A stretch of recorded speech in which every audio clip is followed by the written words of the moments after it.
কিছুদিন আগে আমি গেছিলাম তারাপীঠ ভায়া ফোর হুইলার কলকাতা থেকে। তো চলো তোমাদের সাথে শেয়ার করি জার্নিতে কি কি খেলাম, কারণ এটা খুবই লং জার্নি। তো প্রথমেই শুরু করেছিলাম ক্রিমি চিকেন রোল দিয়ে। মিয়ামোরের অসাধারণ খেতে ছিল।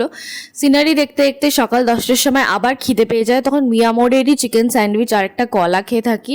তারপরে 2:30-র মধ্যে রুমে পৌঁছে যাই। অ্যান্ড অনেক সকাল সকাল বেরিয়েছিলাম বলেই 2:30-র মধ্যে পৌঁছাতে পেয়েছিলাম। অ্যান্ড এই রুমটা দেখতে কি সুন্দর না, খুব স্পেসিয়াস ছিল। ডেফিনেটলি আমি একটা লং ভিডিও আপলোড করব, রুম ট্যুর দেবো।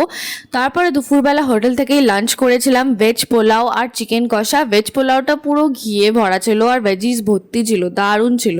বিকেলবেলা খেয়েছিলাম চা ঘুম থেকে উঠে, আর হোটেলেরই গ্রাউন্ডে ঘুরতে বেরিয়ে গেছিলাম, কারণ হোটেলের লনটা এত বড় ছিল, এত সুন্দর ছিল। আমি লং ভিডিও ডেফিনেটলি আপলোড করব, কারণ সত্যি হোটেলটা খুবই সুন্দর ছিল। আর রাত্রিবেলা ডিনার করলাম চাউমিন খেয়ে। বাই, প্লিজ একটা সাবস্ক্রাইব করে দিও।